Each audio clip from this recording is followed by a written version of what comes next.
ओम शांति। परमात्मा कहते हैं अंतमति सो गति।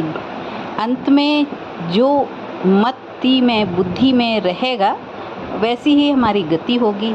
तो जैसे ये बात इस बात पर निर्भर करती है कि हमने जीवन कैसा जिया।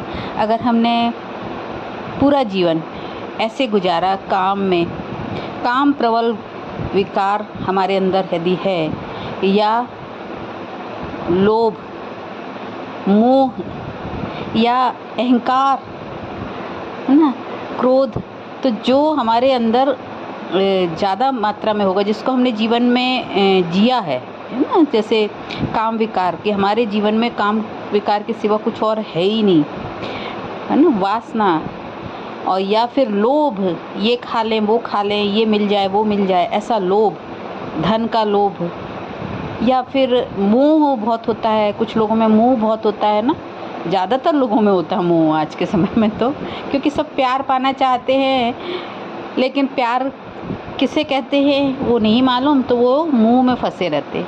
हम सब भी जब ज्ञान नहीं लेते हैं तो हमारे को मालूम नहीं होता कि प्यार और मोह में क्या अंतर है। तो पूरे जीवन मोह में जब जीता है इंसान, तो वो अंतमति सो गति, मतलब आखिर समय में उसको वो मोह बड़ा परेशान करता है, क्योंकि उसने पूरा जीवन उस मोह के लेवल पे जिया है ना। लोभ के लेवल पे जब कोई जीता है तो फिर वो लोभ उसको परेशान करता है अंतिम समय में। तो इस तरीके से क्रोध, जैसे कई बार देखा है कि कोई शरीर छोड़ने को होता है तो उसके पहले वो बहुत चिड़चिड़ाता है, गुस्सा करता है, सब पे ऐसा भी होता है ना। तो जिस लेवल पे जिया है वो जीवन उस मनुष्य ने, वो विकार जो है वो उसके अंतिम समय में परेशान करता है उसको। तो जैसे कई बार देखा कि शरीर छोड़ रहा है लेकिन उसके पहले उसको कुछ खाने का मन कर रहा है, जो उसने पूरे जीवन, जैसे किसी ने कुछ खाने का खूब जीवन भर ये खा ले वो खा ले ना, उस पर गुजारा है, तो वो उसको अंतिम समय वही चीज़ याद आएगी।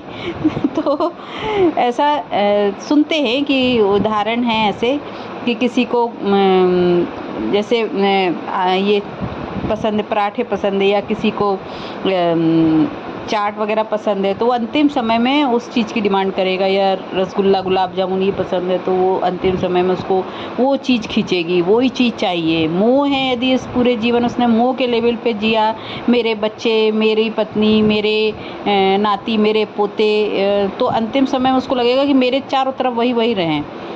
और अंतिम समय आने के कई महीनों पहले से उसकी वो आदत हो जाती है कि उसको ये सामने हो, मेरे सामने ये हो, मेरे सामने हो। तो इस तरीके से वो खुद तो बहुत परेशान होता ही है अपने इस विकार के कारण, और वो और लोगों को भी परेशान करता है। आज के समय में किसको फुर्सत है किसके पास बैठने की, है ना। पहले कंबाइंड फैमिली थी तो बात अलग हुआ करती थी कि हर कोई आपकी डिमांड पूरी कर देता था, लेकिन आज के समय में तो ऐसा नहीं होता। तो अब सज़ा ज़्यादा भोगनी पड़ जाती है आत्मा को शरीर छोड़ने के पहले।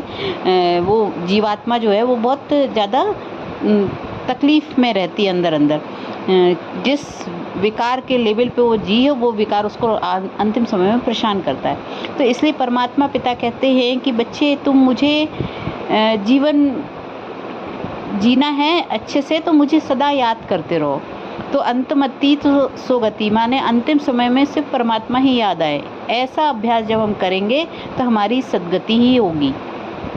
माने अंतिम समय भी शरीर बहुत आसानी से छोड़ सकेंगे, क्योंकि आत्मा का मोह शरीर से बहुत जब होता है, मन के द्वारा ही तो मोह होता है ना, तो बहुत मोह होता है, तो शरीर भी इतनी आसानी से नहीं छूटता है, तो तड़पता है इंसान।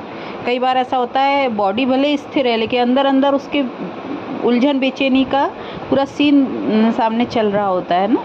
तो इसलिए परमात्मा पिता कहते हैं कि मुझे याद करो और ये अभ्यास दिन प्रतिदिन बढ़ाते रहो। अपने जीवन को ऐसे जियो, सत्संग में जियो, परमात्मा की याद में जियो, तो फिर अंतिम घड़ी वही याद आएगा।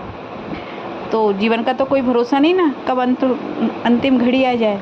तो इसलिए अपने जीवन में परमात्मा को विशेष स्थान देना है। हम क्या करते हैं संसार में, सबको पहले स्थान देंगे, अपने भोग विलास को, रिश्तेदार संबंधों को, इन सब चीज़ों में बहुत लगे रहेंगे। फिर कर्म कांड ये वो सब करेंगे, लेकिन भगवान को याद करने का जो सतत अभ्यास करना है उसका इतना समय नहीं निकालते, और वही अंतिम समय में हमारी सद्गति करेगा।